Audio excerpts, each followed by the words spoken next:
Hello students, now we are going to discuss about next type of the RNA is the rRNA भी पहले discuss किया था। तो rRNA synthesis कहाँ पर हुआ था? न्यूक्लियोलस। वो न्यूक्लियोलस के अंदर सिंथेसाइज होता है कौन? rRNA। अब आता है दूसरा tRNA। तो सेकंड पहले अपन ने डिस्कस किया था इससे पहले rRNA। तो RNA ने सिंथेसिस कहाँ पर हुआ था? ये प्रोड्यूस्ड इन न्यूक्लियोलस। न्यूक्लियोलस में स्टोरेज होता है rRNA का।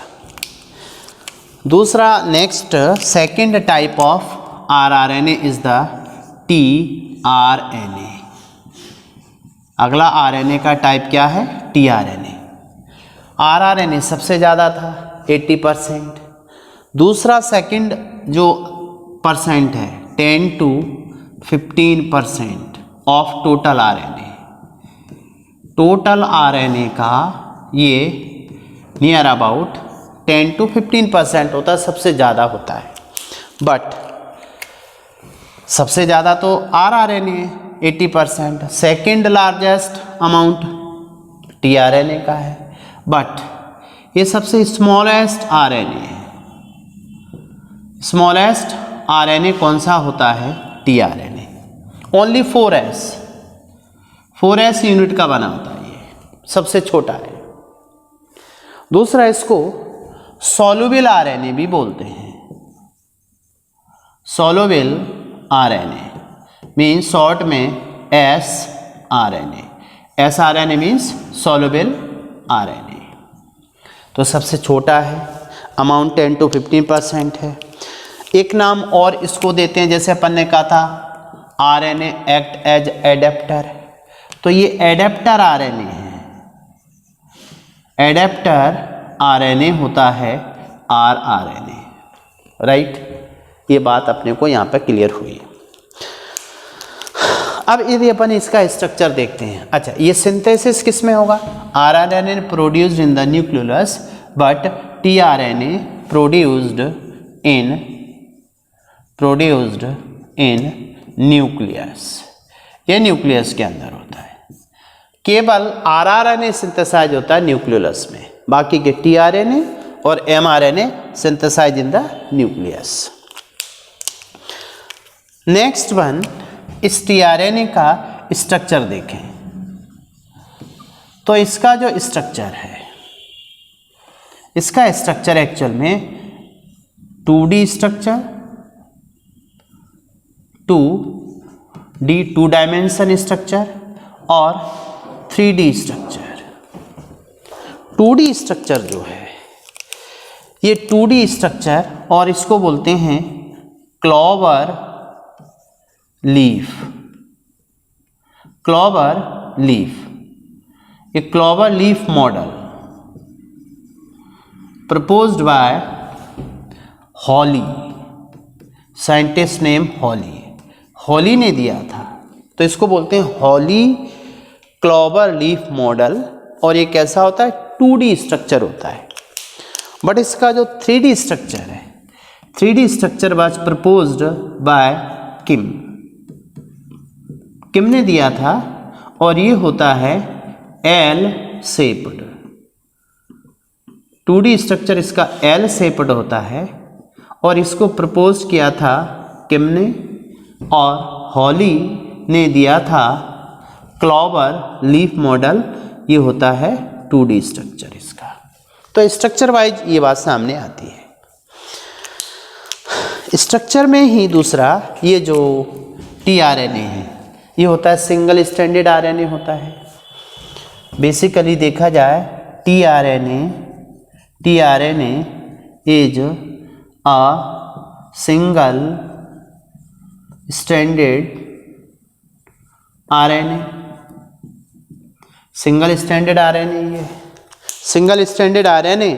फॉर एग्जांपल यहाँ से देखें, ये इसका 5 एंड है, या चलो ये 3 एंड है। इसका 5 एंड है, 5 प्राइम 3 प्राइम, 3 प्राइम और 5 प्राइम। 3 प्राइम जो होता है, इस पर इसका फ्री ग्रुप होता है OH और इसी OH से बाइंड होता है amino acid. Amino acid binding site third end पे होती है। एसिड का COOH ग्रुप OH से बाइंड होता है। दूसरा, इसका जो 5 ग्रुप होता है, इस पर एक स्पेसिफिक सीक्वेंस पाई जाती है CCA। ये स्पेसिफिक सीक्वेंस होती है CCA 5 एंड की तरफ। बाकी के इस पर ये बेसिस होते हैं, सिंगल स्टैंडर्ड है, ये बेस है, इस पे बेस प्रेजेंट है, मीन्स न्यूक्लियोटाइड। न्यूक्लियोटाइड में अब दूसरा पार्ट क्या आता है, अब ये है बेसिकली tRNA।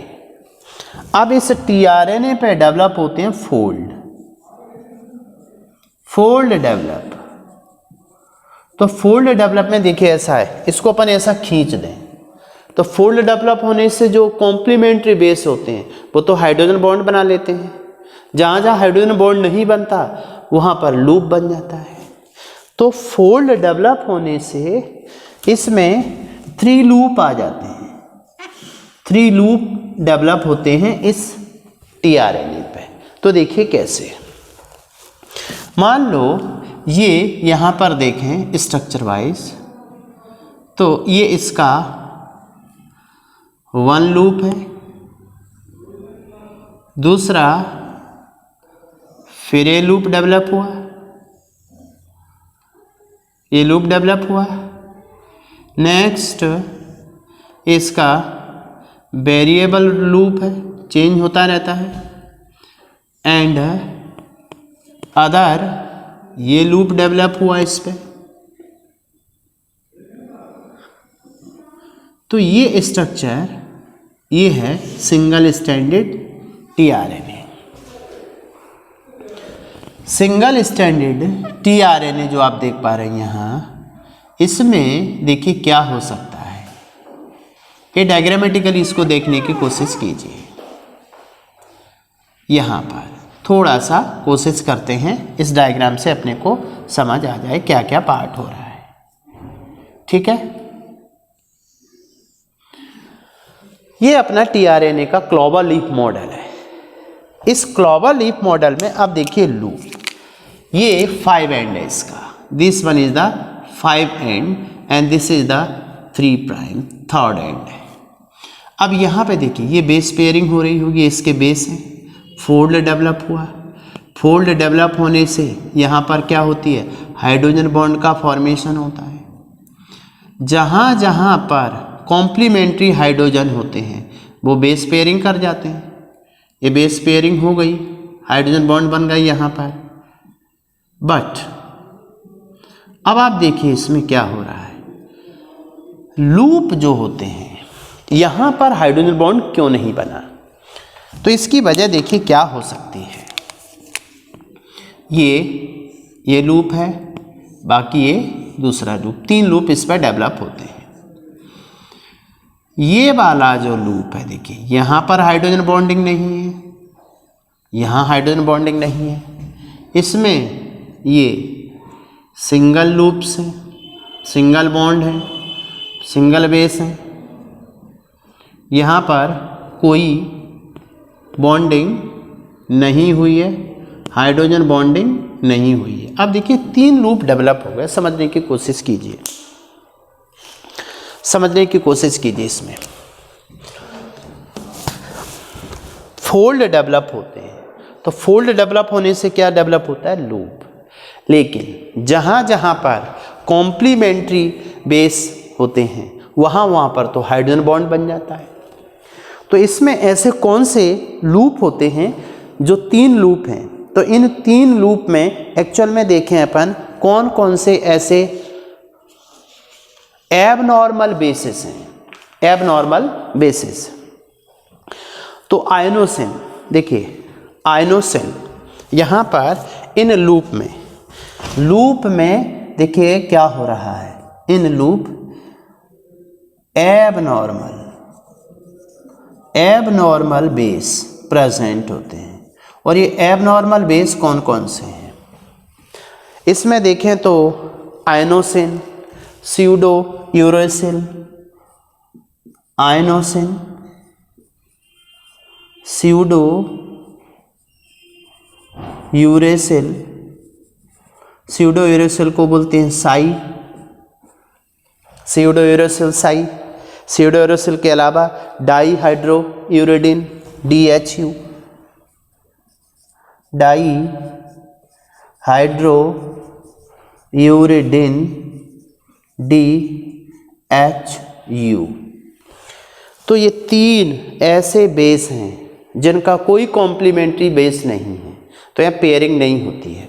तो इन लूप के अंदर एबनॉर्मल बेसिस प्रेजेंट होते हैं, इस वजह से यहाँ पर पेयरिंग नहीं होती, वो लूप बन जाता है।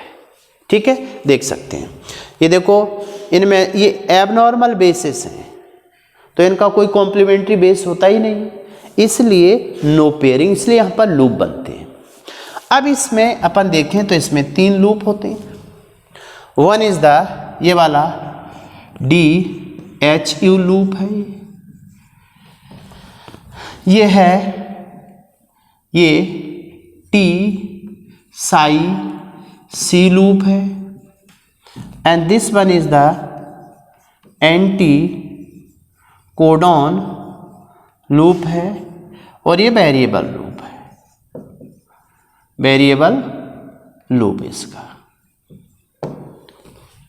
अब इनमें से देखो क्या होगा कि इसका जो एंटी कोडॉन है, anti codon loop, anti codon loop ये क्या करता है, यहाँ पर मान लीजिए 3 एंटी कोडॉन लूप हैं ये, तो ये रिकॉग्नाइज किसको करते हैं, ये रिकॉग्नाइज करते हैं mRNA को।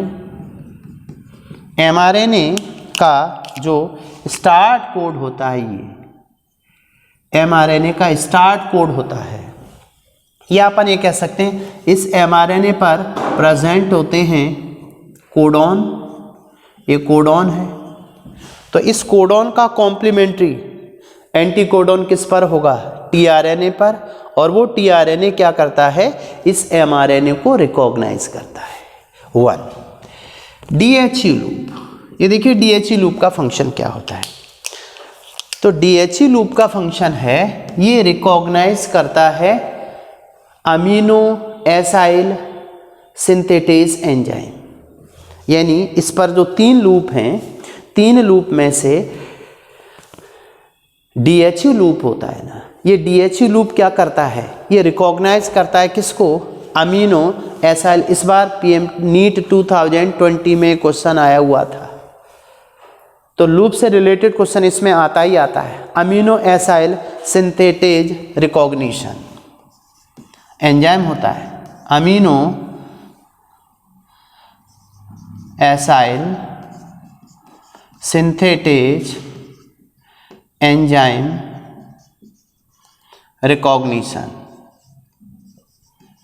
रिकॉग्निशन साइट, ये amino acyl synthetase enzyme cytoplasm के अंदर 20 टाइप ऑफ अमीनो एसिड होते हैं। उन 20 टाइप ऑफ अमीनो एसिड के लिए हर एक अमीनो एसिड के लिए एक specific amino acyl synthetase enzyme होता है, तो ये एंजाइम साइटोप्लाज्म में होता है। इस एंजाइम को रिकॉग्नाइज करता है DHU लूप, फिर ये एंजाइम बाइंड होता है अमीनो एसिड से, और उस अमीनो एसिड को फिर लाता है थर्ड एंड पर।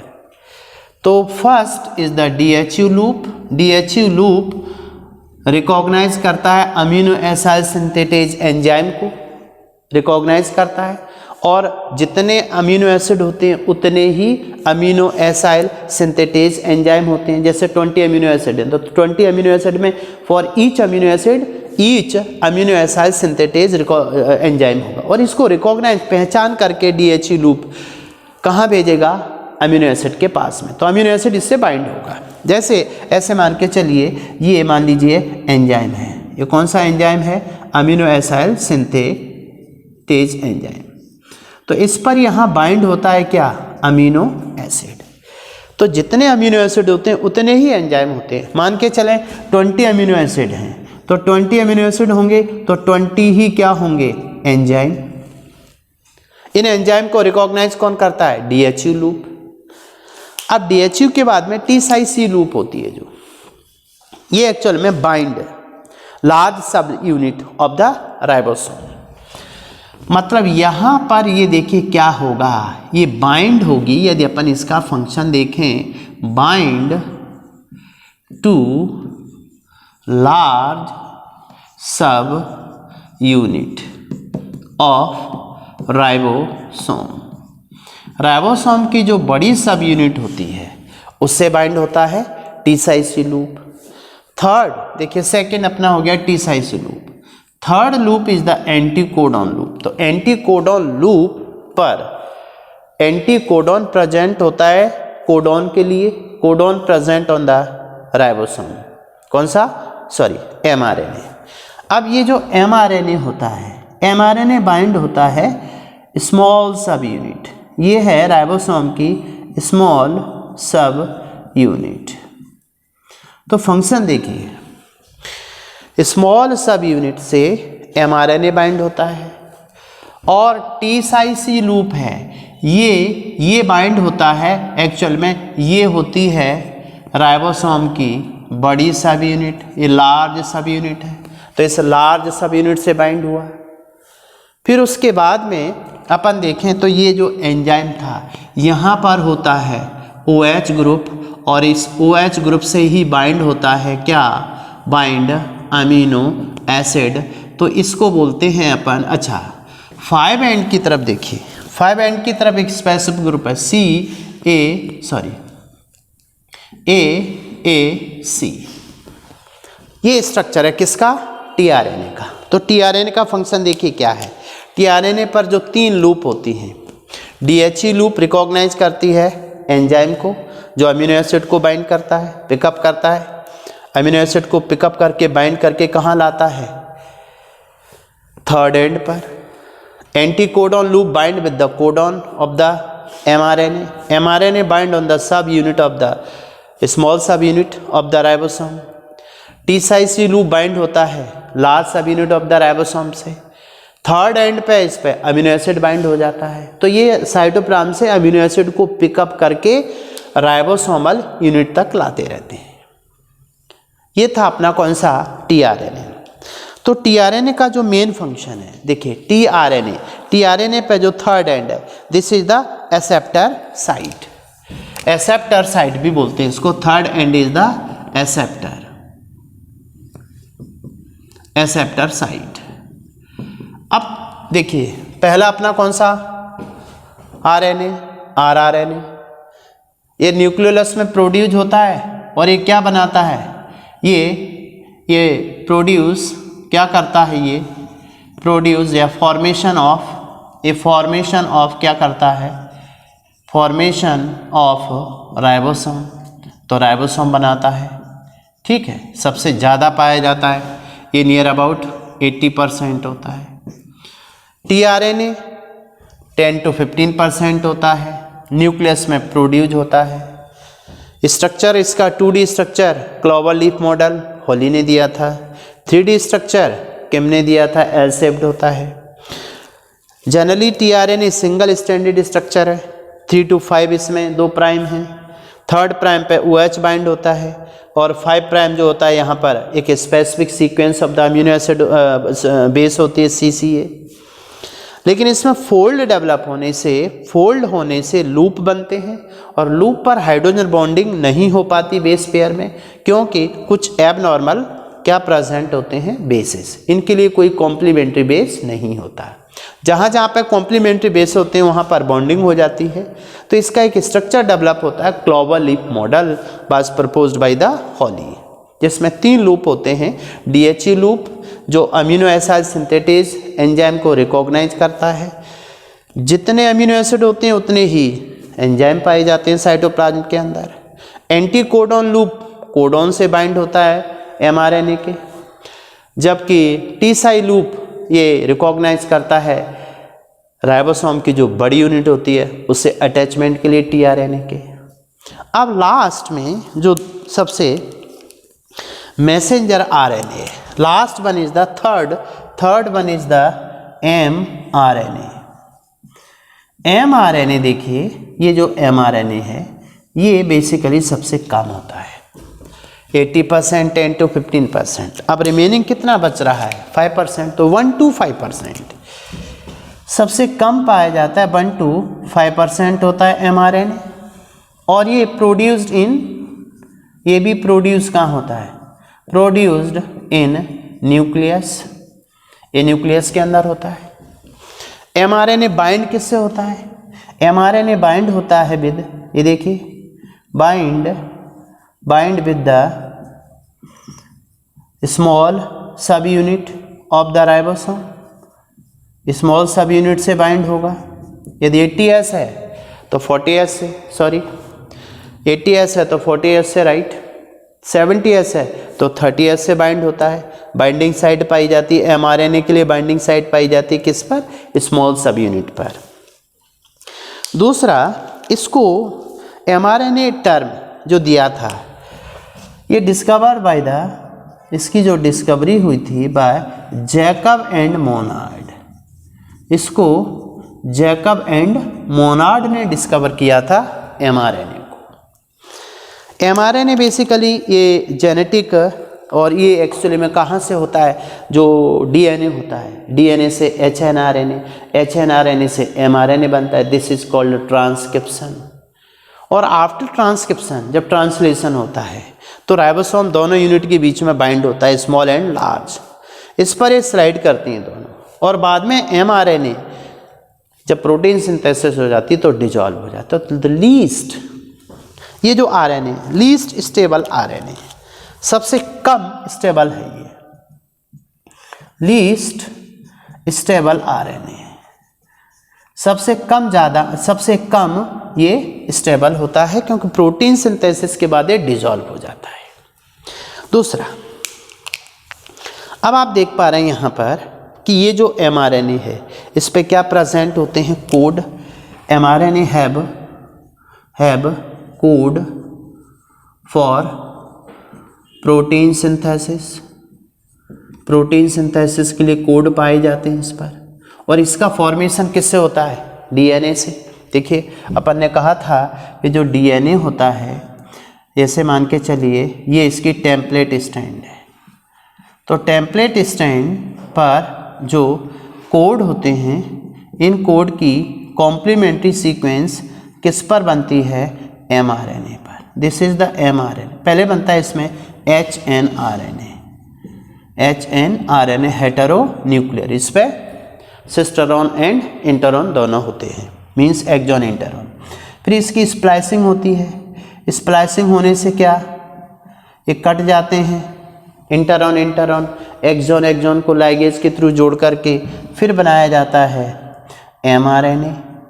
तो ये जो mRNA है, ये मैसेज लेके आता है, कोड लेके आता है, और एक कोड किसके लिए होती है? For the protein synthesis. Ribosome में ये न्यूक्लियस से निकल के बाहर आता है न्यूक्लियर पोर के द्वारा in the cytoplasm. This is about RNA। तो पहला RNA, दूसरा tRNA, third one is the mRNA। Okay, अब इसके बाद में ट्रांसक्रिप्शन और ट्रांसलेशन कैसे होता है, इसको नेक्स्ट लेक्चर में डिस्कस करेंगे।